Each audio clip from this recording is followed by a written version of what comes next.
आइए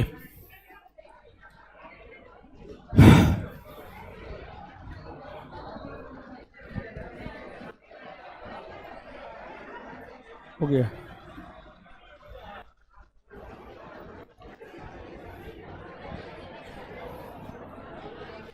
आइए आज इस चैप्टर को खत्म करते हैं। देखिए सुनिएगा, हल्ला मत कीजिएगा, ध्यान से देखिए। भारत में यूरोपीय कंपनियों का आगमन, भारत में यूरोपीय कंपनियों का आगमन, इस चैप्टर को हम लोग देख रहे थे। भारत में यूरोपीय कंपनियों के आगमन नामक चैप्टर को हम लोग देख रहे थे, ठीक है।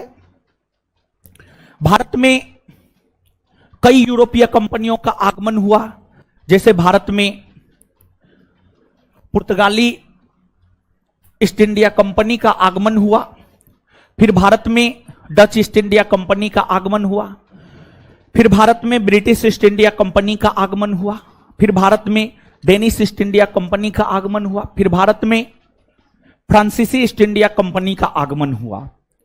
कल के सेशन को अगर आप गौर से सुने होंगे तो आपको हम पुर्तगाली और डच दोनों के विषय में बतला दिए थे। पुर्तगाली के विषय में भी बतला दिए थे और डच के विषय में भी हम आपको बतला दिए थे। आज के सेशन में जो हम लोगों को जानना है, ब्रिटिश ईस्ट इंडिया कंपनी के विषय में जानना है। ब्रिटिश ईस्ट इंडिया कंपनी के साथ साथ जो है आपको फ्रांसीसी के विषय में जानना है, और साथ ही साथ जो है हम लोगों को डच के विषय में भी डेनिश के विषय में भी जानना है। डेनिश का कोई खास महत्व है नहीं, परंतु फिर भी थोड़ा बहुत जानकारी जो है डेनिशों के विषय में भी हम लोग ले लेंगे। ध्यान से लेक्चर सुनिएगा, सारा क्वेश्चन बन जाएगा। तो क्वेश्चन देखेंगे, क्वेश्चन तो देखेंगे ही, क्वेश्चन तो देखते ही हैं हम लोग, लेकिन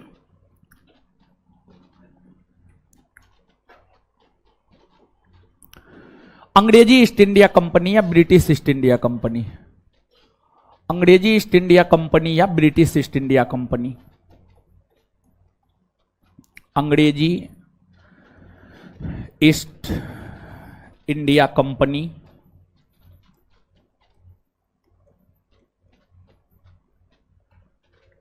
अंग्रेजी ईस्ट इंडिया कंपनी। देखिए है अलग है घर। देखिए भारत में जितनी भी यूरोपीय कंपनियों का आगमन हुआ हो, उन सभी यूरोपीय कंपनियों में जो सबसे सफल यूरोपीय कंपनी है वह है आपको ब्रिटिश ईस्ट इंडिया कंपनी, वह है आपको ब्रिटिश ईस्ट इंडिया कंपनी। जो ब्रिटिश ईस्ट इंडिया कंपनी है, इसकी स्थापना वर्ष 1600 ईस्वी में हुई मानी जाती है, और उस समय ब्रिटेन की महारानी हुआ करती थी एलिजाबेथ प्रथम, और उस समय भारत में मुगलों का शासन हुआ करता था, और उस समय मुगल बादशाह थे अकबर। तो यहां पर दो बात, ब्रिटिश ईस्ट इंडिया कंपनी की स्थापना के समय मुगल बादशाह अकबर और ब्रिटेन की महारानी एलिजाबेथ प्रथम, ब्रिटेन की महारानी एलिजाबेथ प्रथम ने ही ब्रिटिश ईस्ट इंडिया कंपनी को भारत तथा पूर्वी एशियाई देशों के साथ व्यापार करने को लेकर 15 वर्षों हेतु व्यापारिक एकाधिकार प्रदान की। बाद के वर्षों में वर्ष 1609 में ब्रिटेन के सम्राट जेम्स प्रथम ने ब्रिटिश ईस्ट इंडिया कंपनी को अनिश्चित काल के लिए भारत और पूर्वी एशियाई देशों के साथ व्यापार करने का एकाधिकार प्रदान किया। तो एलिजाबेथ प्रथम ने ब्रिटिश ईस्ट इंडिया कंपनी को मात्र 15 वर्षों के लिए, मात्र 15 वर्षों के लिए व्यापार करने का एकाधिकार प्रदान की थी, लेकिन ब्रिटेन के सम्राट जेम्स प्रथम ने ब्रिटिश ईस्ट इंडिया कंपनी को अनिश्चित काल के लिए व्यापार करने का एकाधिकार प्रदान किया। जब ब्रिटिश ईस्ट इंडिया कंपनी को भारत तथा पूर्वी एशियाई देशों के साथ व्यापार करने का एकाधिकार प्राप्त हुआ, तो फिर ब्रिटिश ईस्ट इंडिया कंपनी व्यापार करने के लिए भारत आई और ब्रिटिशों ने सबसे पहले अपना कारखाना सूरत में खोला, लेकिन उस कारखाना को मान्यता नहीं दिया गया। 1608 में ही सूरत में ब्रिटिशों ने अपनी पहली कारखाना सूरत में खोल ली थी, परंतु उसे मान्यता नहीं मिला। उस कारखाना को मान्यता मुगल बादशाह जहांगीर ने वर्ष 1613 ईस्वी में दिया, वर्ष 1613 ईस्वी में दिया। फिर ब्रिटिशों ने भारत के पूर्वी तट, भारत के पश्चिमी तट और फिर धीरे धीरे भारत के आंतरिक भागों में भी ब्रिटिशों ने अपनी कारखाना खोलने का काम किया और ब्रिटिशों ने भारत के 3 प्रमुख शहर को अपना मुख्यालय नगर बनाया। कोलकाता हो गया, मुंबई हो गया, मद्रास हो गया। इन तीनों शहरों को ब्रिटिशों ने अपना मुख्यालय नगर बनाने का काम किया। इसमें जो आपको कोलकाता है, कोलकाता शहर की स्थापना जॉब चार्नक के द्वारा 3 गांव को मिलाकर किया गया।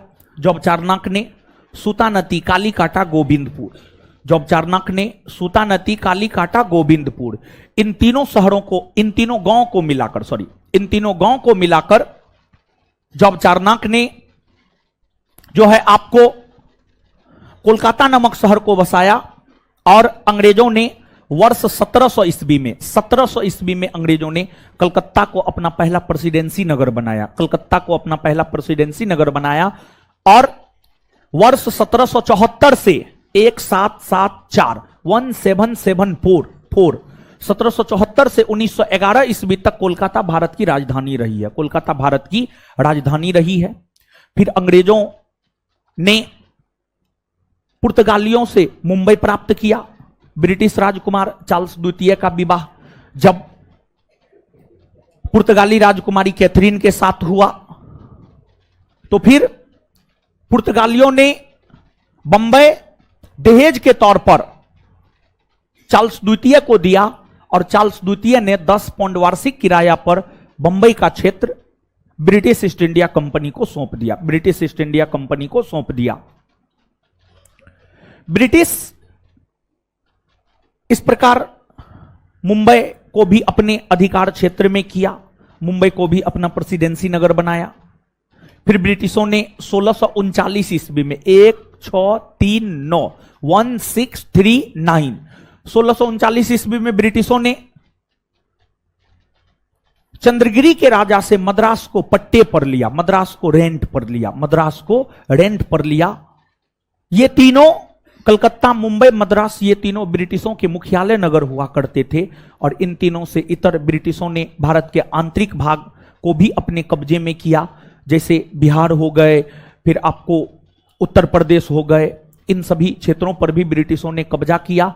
और उस समय अपना बिहार की अगर आप बात करेंगे तो सबसे उत्तम कोटि का अफीम, सबसे उत्तम कोटि का सोडा बिहार से ही प्राप्त होता था। उस समय अफीम और सोडा का बड़ा उत्पादक अपना बिहार राज्य माना जाता था। अपना बिहार राज्य जो है आपको अफीम और सोडा का बड़ा उत्पादक माना जाता था।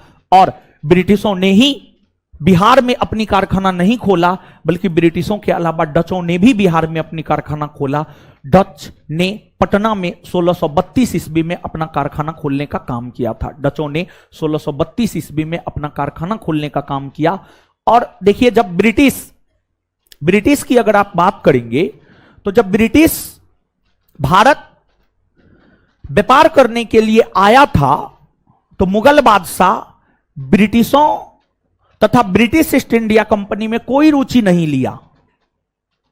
एक आपको ब्रिटिश हुआ करते थे कैप्टन हॉकिंस। कैप्टन हॉकिंस 1608 में भारत पहुंचे और वे जहांगीर के आगरा दरबार में गए, जहांगीर से मुलाकात किए, व्यापारिक छूट लेने का प्रयास किए, लेकिन उन्हें व्यापारिक छूट नहीं मिल पाया। फिर 1611 में जॉन मिडल्टन जो है जहांगीर के दरबार में गए और जहांगीर से व्यापारिक छूट प्राप्त किए।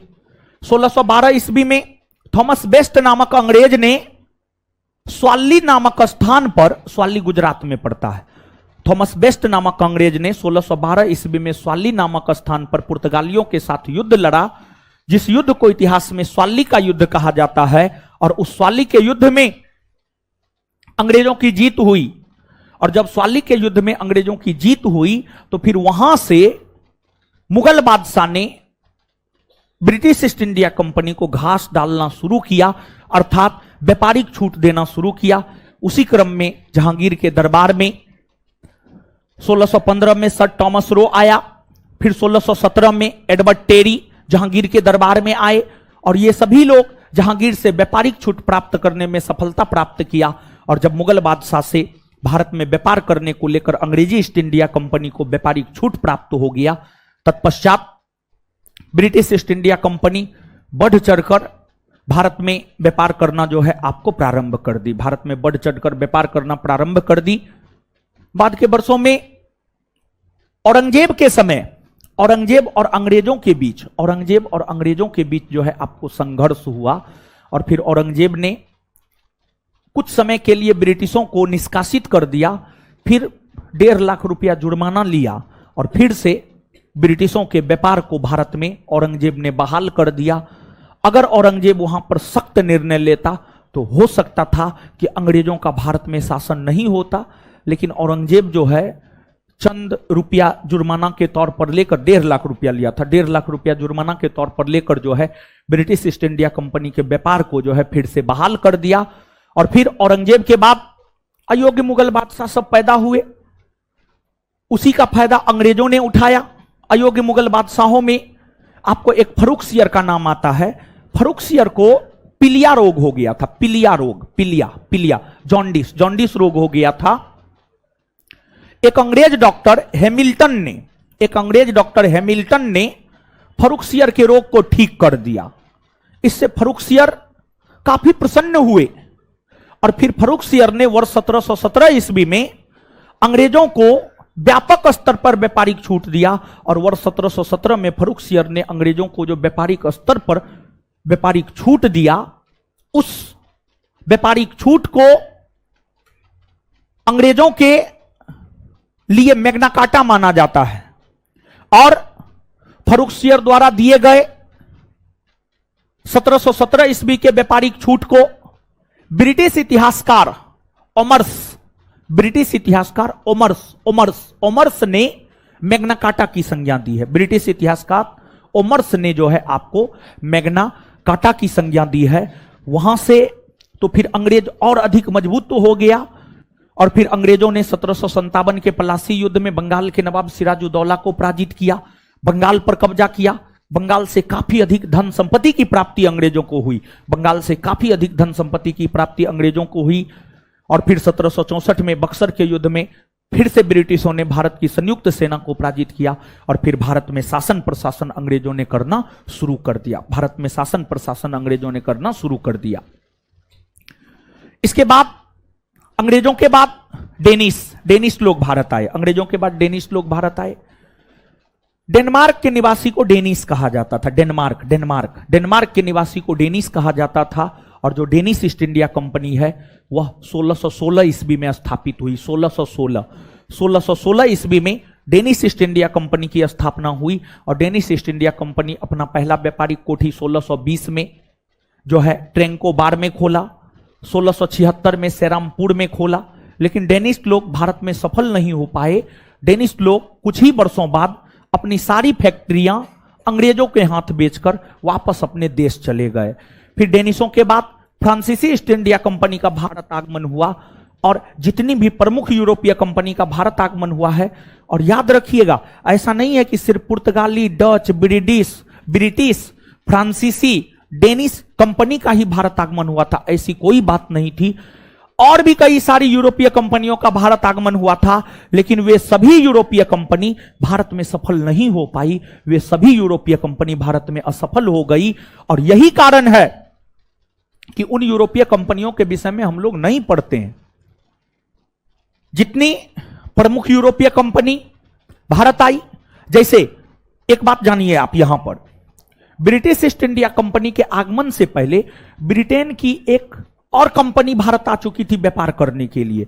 ब्रिटिश ईस्ट इंडिया कंपनी को तो व्यापार करने का एकाधिकार 1600 ईस्वी में मिला। ब्रिटिश ईस्ट इंडिया कंपनी को व्यापार करने का एकाधिकार 1600 ईस्वी में मिला। लेकिन उससे पहले वर्ष 1592 ईस्वी में ही ब्रिटेन की लिवेंट कंपनी को व्यापार करने का एकाधिकार मिल चुका था। लेकिन शर्त यही था कि लिवेंट कंपनी स्थल मार्ग से व्यापार करती और ब्रिटिश ईस्ट इंडिया कंपनी जल मार्ग से व्यापार करती। ब्रिटिश ईस्ट इंडिया कंपनी जल मार्ग से व्यापार करती, बस यही था। यह प्रश्न आपसे पूछा जाता है कि ब्रिटिश ईस्ट इंडिया कंपनी को जो व्यापार करने का एक अधिकार मिला है, उससे पहले किस अन्य ब्रिटिश कंपनी को व्यापार करने का एक अधिकार मिला है? तो आंसर हो जाएगा लिवेंट कंपनी। लेकिन लिवेंट कंपनी के विषय में उतना हम लोग नहीं पढ़ते हैं उतना, क्योंकि उतना सफल कंपनी लिवेंट कंपनी भारत में रही ही नहीं है। यही कारण है कि लिवेंट कंपनी के विषय में हम लोग उतना नहीं पढ़ते हैं। अब देखिएगा, जो आपको फ्रांसीसी कंपनी है, फ्रांसीसी ईस्ट इंडिया कंपनी है। फ्रांसीसी ईस्ट इंडिया कंपनी की अगर बात की जाए तो जो फ्रांसीसी ईस्ट इंडिया कंपनी है वह फ्रांस के सम्राट लुई 14वां के समय उसके मंत्री कोलबर्ट के प्रयास से फ्रांसीसी ईस्ट इंडिया कंपनी वर्ष 1664 में 1664 ईस्वी में फ्रांसीसी ईस्ट इंडिया कंपनी की स्थापना हुई। और फ्रांसीसी ईस्ट इंडिया कंपनी ने ब्रिटिशों की भांति अपना पहला व्यापारिक कारखाना जो है आपको सूरत में खोलने का काम किया 1668 में। और फ्रांसीसियों ने अपना दूसरा व्यापारिक कारखाना 1669 ईस्वी में मसूलीपट्टनम में खोलने का काम किया। और अंग्रेजों के रास्ते पर ही फ्रांसीसी भी अपना कदम बढ़ाने का काम किया।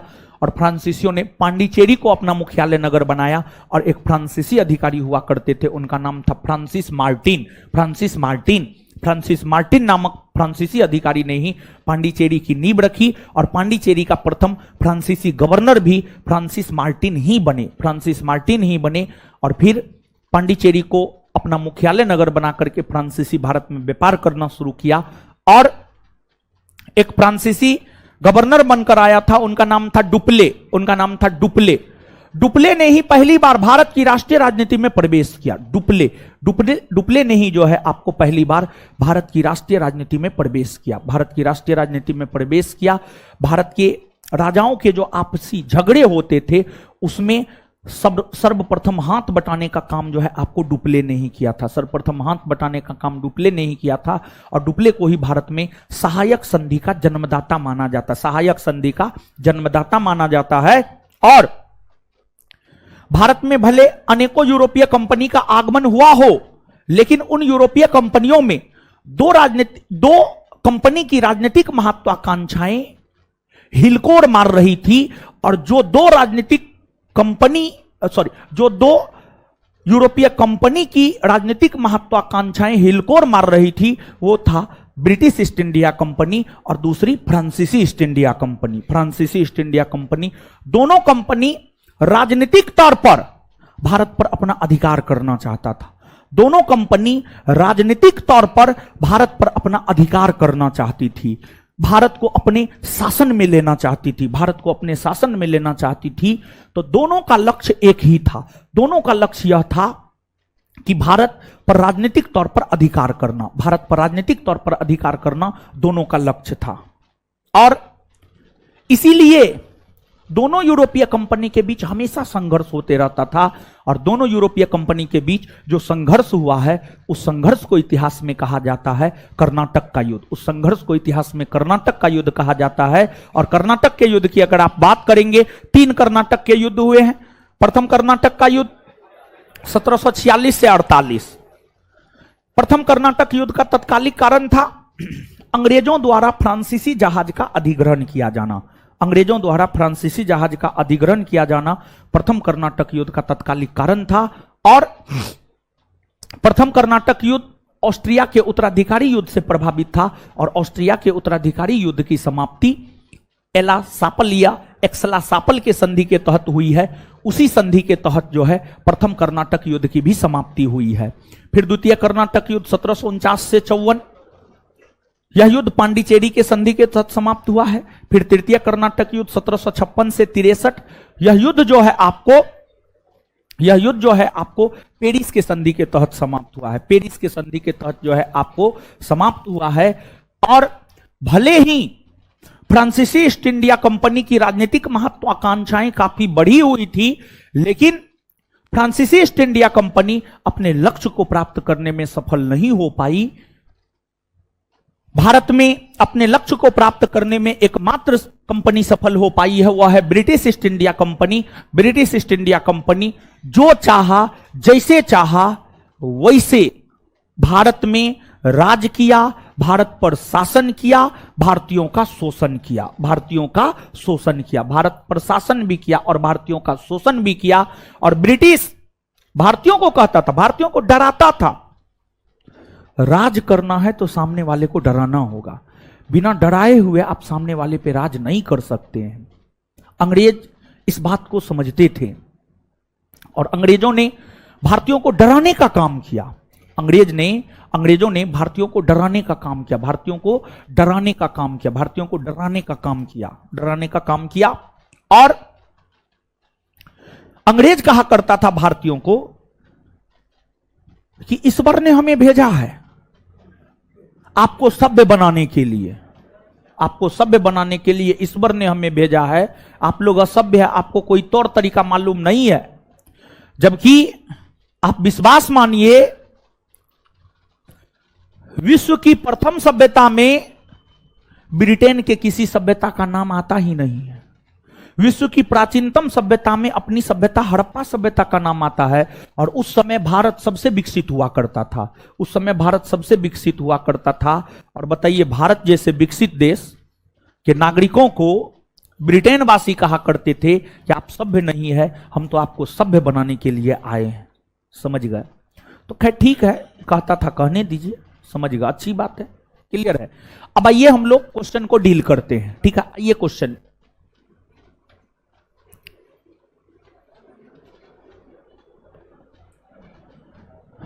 डचों की व्यापारिक व्यवस्था किस पर आधारित थी? देखिए ध्यान दीजिएगा गुरुजी लोग, पुर्तगालियों की व्यापारिक व्यवस्था कार्टेज पर आधारित थी और वही डचों की व्यापारिक व्यवस्था कार्टेल पर आधारित थी। कार्टेल एक व्यवस्था है, उसी व्यवस्था पर जो है आपको डचों की व्यापारिक व्यवस्था आधारित थी। तो कार्टेल दोनों अलग अलग चीज है।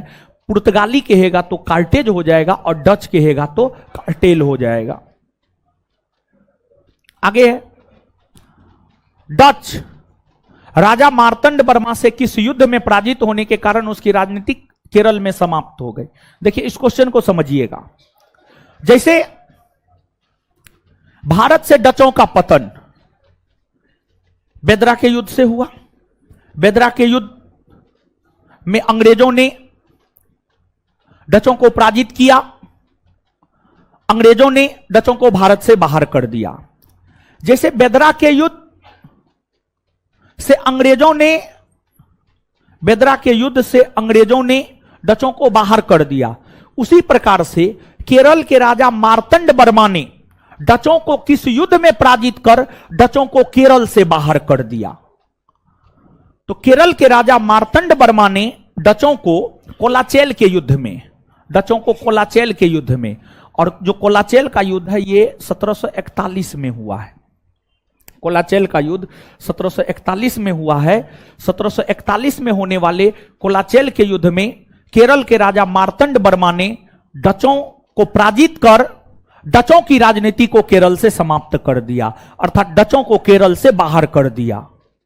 तो जैसे बेदरा के युद्ध से डच भारत से बाहर हो गए हैं, वैसे कोलाचेल के युद्ध से डच केरल से बाहर हो गए हैं, केरल से बाहर हो गए हैं। कोलाचेल का युद्ध। भारत के साथ व्यापार के लिए सर्वप्रथम संयुक्त पूंजी कंपनी किन लोगों ने आरंभ की है? देखिए सर्वप्रथम संयुक्त पूंजी ब्रिटिश ने आरंभ किया है। सर्वप्रथम संयुक्त पूंजी ब्रिटिश ने आरंभ किया है, लेकिन ऑप्शन में ब्रिटिश नहीं है, इसलिए हम लोग डच के साथ जाएंगे। परंतु वास्तविकता यह है कि सर्वप्रथम संयुक्त पूंजी कंपनी ब्रिटिशों ने आरंभ किया है, ब्रिटिशों के बाद डचों ने आरंभ किया है। तो ऑप्शन में ब्रिटिश नहीं है, ब्रिटिश के बाद डच आरंभ किया है। ऑप्शन के अकॉर्डिंग हम लोग जाएंगे, डच को टिक करेंगे, डच ऑप्शन के अकॉर्डिंग। निम्नलिखित ब्रिटिश कंपनियों में से किसे भारत में व्यापार करने का पहला अधिकार पत्र प्राप्त हुआ था? लिबेंट कंपनी को। लिबेंट कंपनी को 1592 ईस्वी में ही व्यापार करने का अधिकार पत्र प्राप्त हो गया था, लिबेंट कंपनी को। ब्रिटिश ईस्ट इंडिया कंपनी का गठन किया गया। ब्रिटिश ईस्ट इंडिया कंपनी का गठन मर्चेंट एडवेंचर नाम से जाने जाने वाले लंदन के कुछ व्यापारियों ने किया था। 31 दिसंबर 1600 को किसने एक रॉयल चार्टर जारी कर ब्रिटिश ईस्ट इंडिया कंपनी को पूर्वी देशों के साथ व्यापार करने का एकाधिकार दिया? रानी एलिजाबेथ ने। रानी एलिजाबेथ ने। उस जहाज का नाम क्या था जिसमें विलियम हॉकिंस पहली बार भारत आए थे? विलियम हॉकिंस पहली बार भारत हेक्टर नामक जहाज से आए थे और हेक्टर नामक जहाज के कप्तान हुआ करते थे विलियम हॉकिंस हेक्टर। यहां पर जो है गुरुजी लोग 19 के जगह 16 कीजिए, टाइपिंग मिस्टेक है, हम 16 ही दिए थे, टाइपिंग वाला जो है जहां जहां 16 दिए थे वहां वहां 19 कर दिया है, ठीक है, 19 के जगह 16 कीजिए। हॉकिंस 1608 में सूरत पहुंचा तथा 1609 में आगरा दरबार में जहांगीर से भेंट की। हां सही बात है, 1608 में सूरत पहुंचा, 1609 में आगरा दरबार में जहांगीर से भेंट की और जहांगीर से हॉकिंस ने फारसी भाषा में बात की। फारसी मुगलों की राजकीय भाषा हुआ करती थी, मुगलों की राजकीय भाषा फारसी हो गई। दिल्ली सल्तनत के सुल्तानों की राजकीय भाषा फारसी हो गई। फारसी भाषा में बात किया, इसलिए फारसी भाषा में बात किया ताकि जहांगीर प्रसन्न हो जाए और कुछ व्यापारिक छूट दे, लेकिन ऐसा हो नहीं पाया, ऐसा संभव हो नहीं पाया। और देखिए हॉकिंस जब जहांगीर के दरबार में आया था तो जहांगीर को खुश करने का हर उपाय करके आया था। जहांगीर को चित्रकारी में बहुत ज्यादा रुचि थी, बहुत सारे चित्र बना करके कैप्टन हॉकिंस अपने साथ लाया था ताकि जहांगीर जो है प्रसन्न हो जाए और व्यापारिक छूट दे। लेकिन उस चित्र से भी जहांगीर नहीं माने और जहांगीर ने कैप्टन हॉकिंस को व्यापारिक छूट नहीं दिया, परंतु जहांगीर प्रसन्न होकर कैप्टन हॉकिंस को मुगलों का मनसबदार बना लिया, अर्थात मुगलों का नौकर बना लिया और साथ ही साथ जो है आपको एक उपाधि भी प्रदान की थी, वह उपाधि था इंग्लिश खान की उपाधि प्रदान किया था। तो जहांगीर ने हॉकिंस को इंग्लिश खान की उपाधि प्रदान की थी। हां दोनों सही है, आंसर हो जाएगा सी। हॉकिंस 1608 में सूरत पहुंचा, 1609 में आगरा दरबार में जहांगीर से भेंट की, सही है। और जहांगीर ने हॉकिंस को इंग्लिश खान की उपाधि दी, यह भी सही है। 1611 में मुगल बादशाह जहांगीर से किस अंग्रेज ने व्यापार करने की अनुमति पाने में सफल हुआ? कैप्टन मिडल्टन बताए हुए थे अभी तुरंत हम आपको। किसकी अनुमति से अंग्रेजों ने सूरत में अपना पहला कारखाना स्थापित किया था?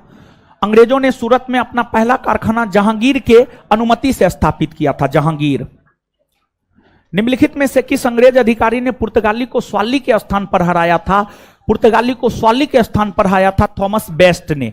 और याद रखिएगा स्वाली का युद्ध हुआ है 1612 में, स्वाली का युद्ध हुआ है 1612 में। बार बार हम बोल रहे हैं, कल भी हम आपको बोले थे इतिहास में युद्ध और साहित्य, ये दो सेगमेंट पर ज्यादा जोर देना है क्योंकि ये दो सेगमेंट से आपके परीक्षा में हमेशा प्रश्न आए हैं, समझ गए। तो स्वाली का युद्ध 1612 में हुआ है, इस बात को आप निश्चित तौर पर याद रखेंगे।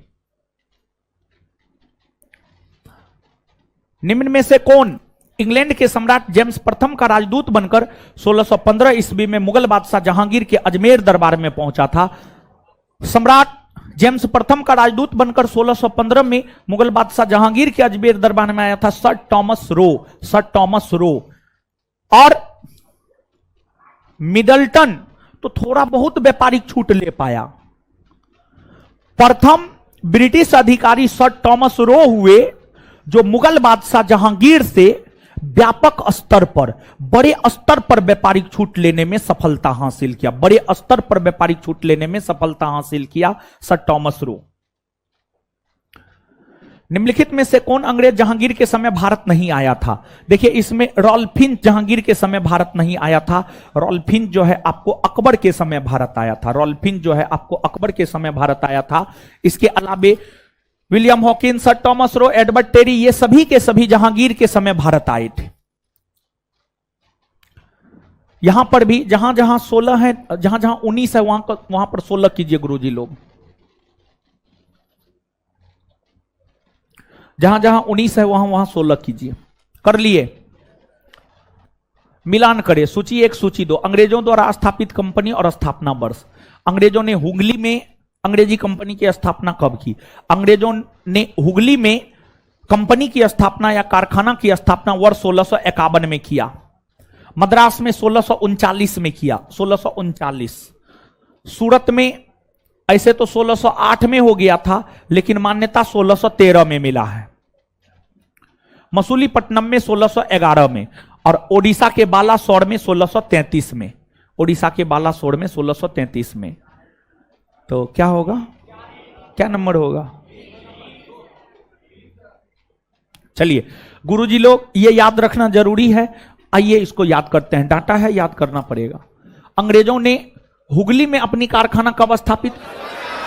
अंग्रेजों ने हुगली में अपनी कारखाना, मद्रास में, सूरत में, मसूलीपट्टनम में, बालासोर में। करंट का क्लास आप लोग कर रहे हैं कि नहीं कर रहे हैं? कर रहे हैं ना? और एस्थेटिक उसमें कराते हैं, कर रहे हैं ना? हाँ कीजिएगा, फायदा करेगा। अंग्रेजों ने सूरत, आगरा, अहमदाबाद, मछलीपट्टनम तथा भरूच में अपनी व्यापारिक कोठियों की स्थापना कब की?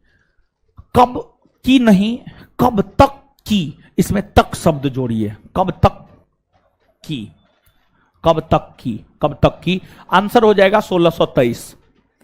1623 ईस्वी तक अंग्रेजों ने सूरत में भी अपनी व्यापारिक कारखाना खोल ली, आगरा में भी, अहमदाबाद में भी, मछलीपट्टनम में भी, भरूच में भी, सब जगह, समझ गए, इन सभी स्थानों पर 1623 ईस्वी आते आते जो है अंग्रेजों ने अपनी व्यापारिक कारखाना की स्थापना कर ली। पूर्वी भारत में अंग्रेजों द्वारा स्थापित प्रथम कारखाना कहां खोला गया? पूर्वी भारत में अंग्रेजों ने सर्वप्रथम अपना कारखाना ओडिशा के बालासोर में 1633 ईस्वी में खोला। ओडिशा के बालासोर में 1633 ईस्वी में खोला, पूर्वी भारत में। यहां पर 1639 होगा, 1639 कर लीजिएगा। 1639 में अंग्रेज फ्रांसिस डे ने कहां के शासक से मद्रास को पट्टे पर लिया? चंद्रगिरी के राजा से मद्रास को पट्टे पर लिया, रेंट पर लिया। गोलकुंडा के सुल्तान ने अंग्रेजों के नाम सुनहला फरमान कब जारी किया? गोलकुंडा के सुल्तान ने अंग्रेजों के नाम सुनहला फरमान 1632 ईस्वी में जारी किया, 1632। निम्नलिखित में से कौन सा कथन सत्य नहीं है? सत्य नहीं है मतलब असत्य है, मतलब गलत है। सत्य नहीं है मतलब असत्य है, मतलब गलत है। 1668 में ईस्ट इंडिया कंपनी ने ब्रिटिश सरकार से बंबई प्राप्त किया। हां, 1668 में बंबई को वेस्टर्न प्रेसिडेंसी का मुख्यालय बनाया, नहीं, गलत है। 1668 में बंबई को वेस्टर्न प्रेसिडेंसी का मुख्यालय नहीं बनाया, बल्कि बंबई को वेस्टर्न प्रेसिडेंसी का मुख्यालय 1687 में बनाया, 1687 में बनाया। 1687 में बंबई को वेस्टर्न प्रेसिडेंसी का मुख्यालय बनाया, ना कि 1668। 1691 में एक मुश्त वार्षिक कर के बदले कंपनी को बंगाल में सीमा शुल्क छूट दिया गया था। सही है ये, आंसर हो जाएगा बी, यही गलत है।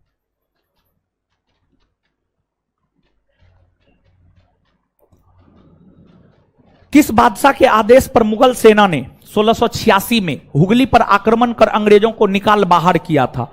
तो 1686 के समय औरंगजेब हुआ करते थे। औरंगजेब का शासनकाल 1658 से 1707, इसी बीच में 1686 आता है, तो आंसर स्वाभाविक सी बात है, क्या हो जाएगा? औरंगजेब। औरंगजेब, औरंगजेब के आदेश पर मुगल सेना ने 1686 में हुगली पर आक्रमण कर अंग्रेजों को बाहर निकाल दिया।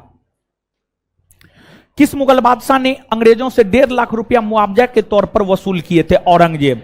और 1.5 लाख रुपया मुआवजा के तौर पर वसूल किया और फिर अंग्रेजों को जो है माफी दे दी, फिर से हुगली में व्यापार करने का अधिकार अंग्रेजों को औरंगजेब ने दे दिया। भारत में ब्रिटिश उपनिवेशवाद के दौरान नए शहरों का प्रादुर्भाव हुआ। निम्नलिखित में से कौन से गांव मिलाकर कलकत्ता शहर बना था? 3 गांव को मिलाकर कलकत्ता शहर बनाया गया था। सूतानती, कालीकाटा, गोविंदपुर। सूतानती, कालीकाटा और गोविंदपुर। फोर्ट विलियम परिषद के प्रथम अध्यक्ष किसे नियुक्त किया गया था?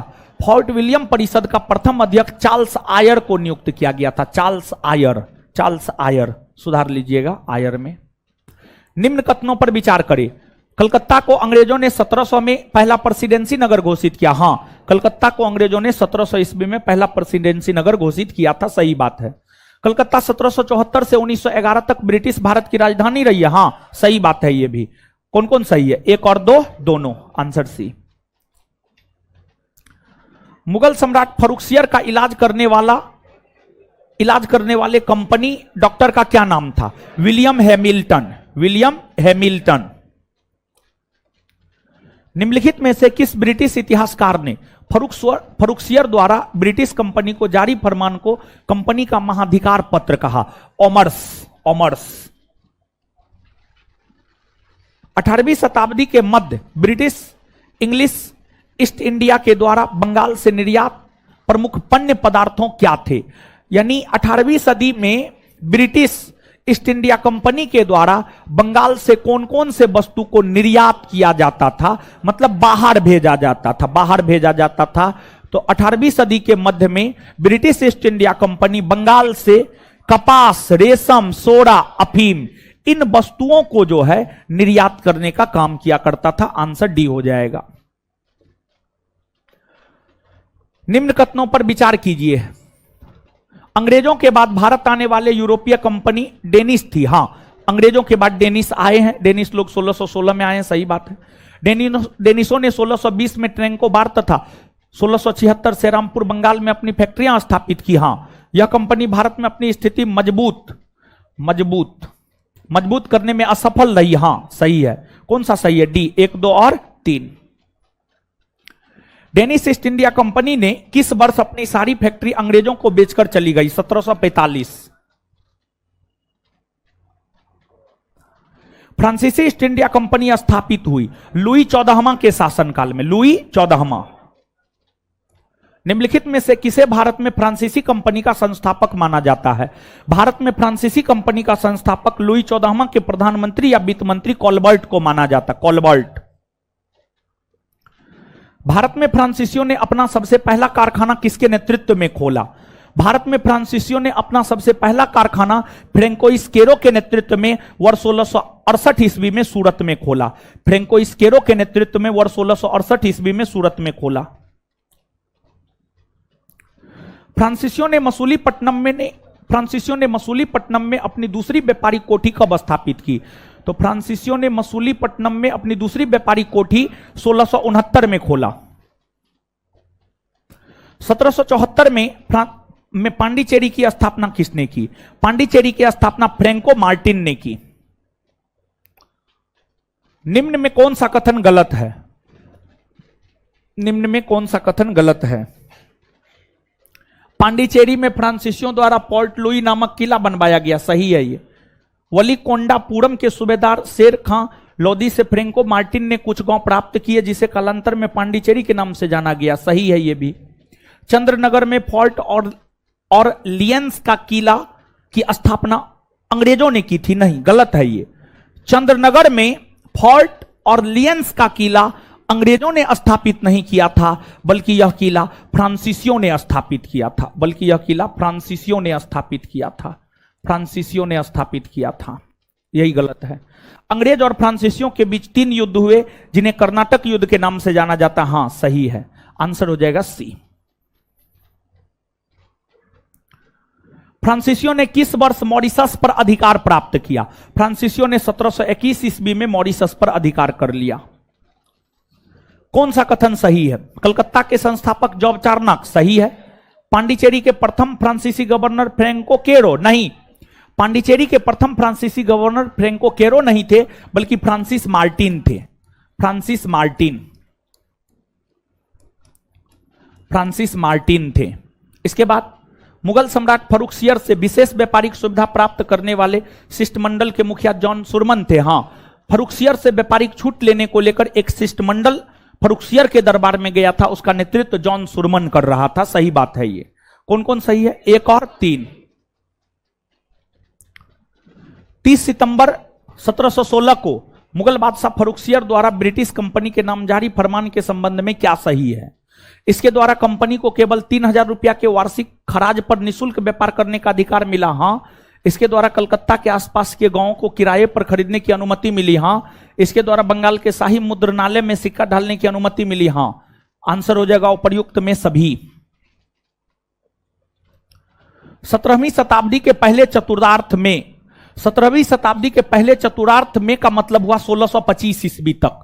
1625 ईस्वी तक में, इसका पूरा अर्थ हुआ 1625 ईस्वी तक में। 1625 ईस्वी तक में निम्नलिखित में से कहां इंग्लिश ईस्ट इंडिया कंपनी का कारखाना या कारखाने स्थापित था या थे? भरूच, चिकाकोल, त्रिचिनोपोली।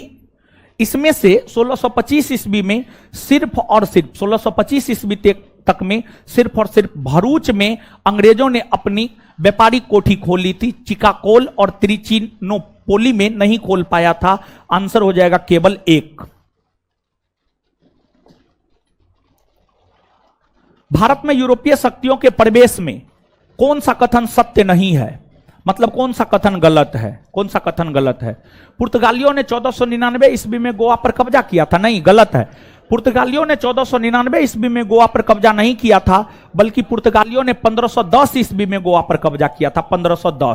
1510 ईस्वी में गोवा पर कब्जा किया था। यही गलत है और गलत को ही चुनना था, इसलिए इसका उत्तर क्या हो जाएगा? ए हो जाएगा। बाद बाकी जो है आपको सब सही है।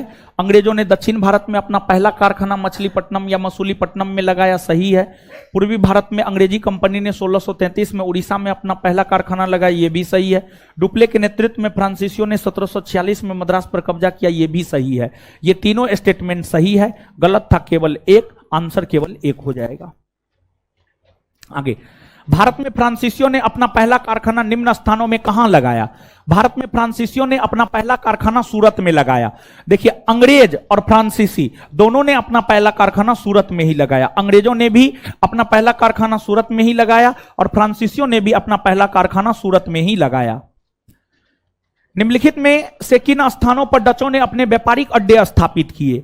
डचों ने अपने व्यापारिक अड्डे जो है नागपट्टनम, चिनसुरा, मछलीपट्टनम, सूरत, भरूच, आगरा, कोचीन, अहमदाबाद, पटना, उपरोक्त सभी जगह, सब जगह स्थापित किए थे।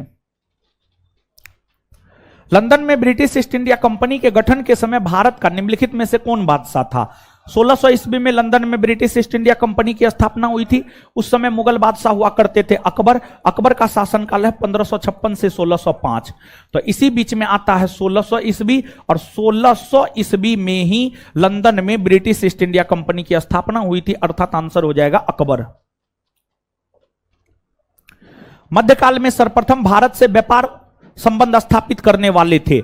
मध्यकाल में सर्वप्रथम भारत से व्यापारिक संबंध स्थापित करने वाले थे पुर्तगाली। पुर्तगाली सबसे पहले वही आया, सबसे पहले वही व्यापारिक संबंध स्थापित किया। फ्रांसीसी व्यापारिक कंपनी की स्थापना किस फ्रांसीसी शासक के शासनकाल में हुई थी? लुई 14वां। रिपीटेड क्वेश्चन है। निम्नलिखित यूरोपीय व्यापारिक कंपनियों में से किसने सूरत में सर्वप्रथम कारखाना स्थापित किया था? सूरत में अंग्रेजों ने सर्वप्रथम अपना कारखाना स्थापित किया था। फिर फ्रांसीसियों ने भी सर्वप्रथम अपना कारखाना सूरत में ही स्थापित किया था, लेकिन फ्रांसीसी जो है 1668 में स्थापित किया और अंग्रेजों ने 1608 में स्थापित किया। तो सर्वप्रथम शब्द आ रहा है, इसलिए इस प्रश्न का उत्तर हो जाएगा अंग्रेज। क्या हो जाएगा? अंग्रेज। पहले 1608 होगा। निम्न यूरोपीय शक्तियों ने भारतीय व्यापार में समय समय पर प्रवेश किया। अंग्रेज, डच, फ्रांसीसी, पुर्तगाली। निम्न कूट से उनके प्रवेश का सही तिथि क्रम निर्धारित कीजिए। मतलब सबसे पहले कौन आया, उसके बाद कौन आया, उसके बाद कौन आया? तो सबसे पहले आया पुर्तगाली, फिर आया डच, फिर अंग्रेज, फिर फ्रांसीसी। अकबकाइए नहीं। डच 1498 ईस्वी में ही व्यापार करने के लिए आ गया। पुर्तगाली 1498 में ही व्यापार करने के लिए आ गया। डच की अगर आप बात करेंगे तो डच 1602 में आ गया था। अंग्रेज अंग्रेजी ईस्ट इंडिया कंपनी की स्थापना 1600 ईस्वी में हुई और वे लोग व्यापार करने के लिए 1608 में आए। व्यापार करने के लिए 1608 में आए। तो व्यापार करने के लिए अंग्रेज और डच में पहले डच आया, बाद में अंग्रेज आया है, बाद में अंग्रेज आया है। और क्वेश्चन देखिए, भारतीय व्यापार, व्यापार शब्द है व्यापार, तो व्यापार करने के लिए जो है पहले पुर्तगाली, फिर डच, फिर अंग्रेज, फिर फ्रांसीसी। आंसर हो जाएगा 4, 2, 1, 3। कर्नाटक युद्ध किन किन के मध्य लड़ा गया था? कर्नाटक युद्ध अंग्रेजी ईस्ट इंडिया कंपनी और फ्रांसीसी ईस्ट इंडिया कंपनी के बीच लड़े गए थे। 1760 का प्रसिद्ध बाड़ीवास का युद्ध अंग्रेजों द्वारा किसके खिलाफ लड़ा गया था? बाड़ीवास के युद्ध से फ्रांसीसी ईस्ट इंडिया कंपनी का पतन हुआ है और यह युद्ध अंग्रेज और फ्रांसीसी के बीच लड़ा गया था। इसमें अंग्रेजों की तरफ से नेतृत्व सर आयरकुट ने, फ्रांसीसियों की तरफ से नेतृत्व काउंट लाली ने किया था। तो 1760 का जो प्रसिद्ध बाड़ीवास का युद्ध था वह अंग्रेजों के द्वारा फ्रांसीसी के खिलाफ लड़े गए थे। बंगाल की खाड़ी में समुद्री डकैती हेतु हुगली का उपयोग कौन करता था? बंगाल की खाड़ी में समुद्री डकैती हेतु हुगली का उपयोग करता था पुर्तगाली। कौन करता था? पुर्तगाली। पुर्तगाली। ये हमको लगता है बीपीएससी का पूछा हुआ क्वेश्चन, बीपीएससी का। बंगाल में निम्न में से कौन सा कारखाना डचों ने स्थापित किया था? बंगाल में डचों ने चिनसुड़ा में कारखाना स्थापित किया था, चिनसुड़ा में। पांडिचेरी को अपना मुख्यालय नगर कौन बनाया था? गोवा को कौन बनाया? ट्रेंकोबार, मद्रास को कौन बनाया? तो देखिए, पांडिचेरी की अगर आप बात करेंगे तो पांडिचेरी को अपना मुख्यालय नगर बनाया था फ्रांसीसी। गोवा को बनाया था पुर्तगाली, ट्रेंकोवार को बनाया था डेनिश और मद्रास को बनाया डच। 2, 3, 4, 1। फ्रांसिस डे मद्रास का संस्थापक, जॉब चार्नक कलकत्ता का संस्थापक, गेराल्ड डंगियार बंबई का संस्थापक। याद रखिएगा, ये तीनों पूछा जाता है। आंसर 1, 2 और 3। किस गवर्नर के कार्यकाल में ईस्ट इंडिया कंपनी को शाह आलम द्वितीय बंगाल, बिहार तथा उड़ीसा में दीवानी अधिकार दिए थे? ये क्वेश्चन पहले भी बताएं, इससे पहले वाले चैप्टर में भी। Answer Lord Clive. पांडिचेरी के संदर्भ में निम्नलिखित कथनों पर विचार कीजिए। पांडिचेरी पर कब्जा करने वाली पहली यूरोपीय शक्ति पुर्तगाली थे? हां। पांडिचेरी पर कब्जा करने वाली दूसरी यूरोपीय शक्ति फ्रांसीसी थे? नहीं, दूसरी यूरोपीय शक्ति थे डच। अंग्रेजों ने कभी पांडिचेरी पर कब्जा नहीं किया? गलत है, अंग्रेजों ने भी पांडिचेरी पर कब्जा किया था।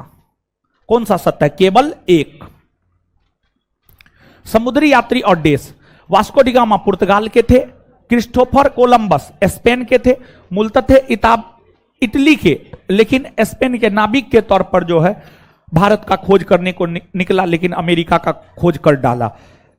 कैप्टन कुक ग्रेट ब्रिटेन का है और तस्मान हॉलैंड का है। 2, 1, 4, 3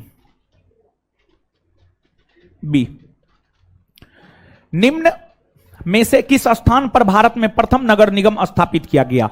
भारत में सर्वप्रथम नगर निगम मद्रास में स्थापित किया गया था और मद्रास में नगर निगम 1688 ईस्वी में स्थापित किया गया था, 1688। कलकत्ता और बॉम्बे में नगर निगम की स्थापना 1726 ईस्वी में हुई थी। तो सबसे पहले नगर निगम की स्थापना मद्रास में हुई थी, 1688 में अंग्रेजों के द्वारा ही किया गया था।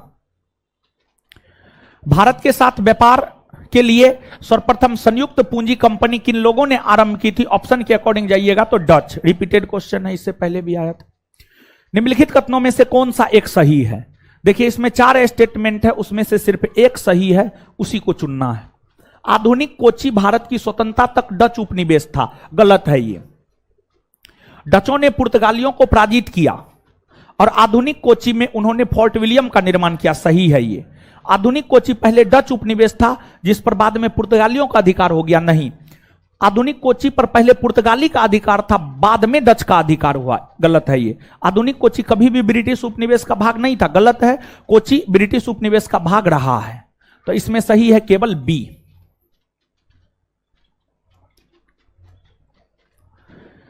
आगे है, भारतीय इतिहास के संदर्भ में निम्नलिखित कथनों पर विचार कीजिए। डच लोगों ने पूर्वी तटीय क्षेत्रों में गजपति शासकों द्वारा प्रदान की गई जमीनों पर अपनी फैक्ट्रियां या गोदाम स्थापित किए। नहीं, गलत है ये।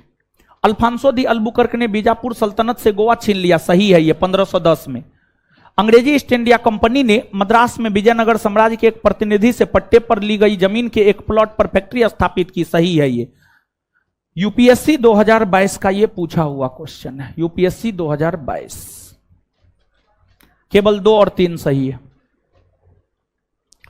भारत में ईस्ट इंडिया कंपनी की सफलता का राज था। भारत में राष्ट्रीय भावना की कमी। हां, कंपनी की सेना को पश्चिमी प्रशिक्षण मिला था तथा उनके पास आधुनिक हथियार थे। सही है। भारतीय सैनिकों में राष्ट्रीय भावना का अभाव था, जिसके फलस्वरूप कोई जो उन्हें अच्छा वेतन दे अपनी सेना में लगा सकता था। सही है। ये तीनों कारण था। सही है उपर्युक्त तीनों। निम्नलिखित में से किस वर्ष प्रयागराज के किले पर अंग्रेजों का अधिकार किया गया था? प्रयागराज के किले पर अंग्रेजों ने 1797 ईस्वी में अधिकार कर लिया था। 1797। ईस्ट इंडिया कंपनी के किस अंग्रेज गवर्नर को औरंगजेब द्वारा भारत से निष्कासित कर दिया गया था? औरंगजेब ने सर जॉन चाइल्ड को भारत से बाहर कर दिया था, निष्कासित कर दिया था। निम्नलिखित में से प्रथम कर्नाटक युद्ध का तत्कालिक कारण कौन सा था? अंग्रेजों द्वारा फ्रांसीसी जहाज का अधिग्रहण किया जाना प्रथम कर्नाटक युद्ध का तत्कालिक कारण।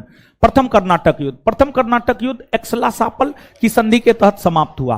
तृतीय कर्नाटक युद्ध पेरिस के संधि के तहत समाप्त हुआ। द्वितीय कर्नाटक युद्ध और निर्णायक युद्ध रहा है। प्रथम मैसूर युद्ध में ब्रिटिश की हार हुई है।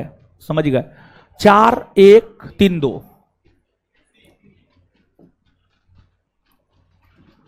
निम्नलिखित में से कौन सा प्रथम यूरोपीय व्यक्ति था जिसने भूक्षेत्र अर्जित करने के उद्देश्य से भारतीय राजाओं के झगड़े में भाग लेने की नीति आरंभ की थी? डुप्ले।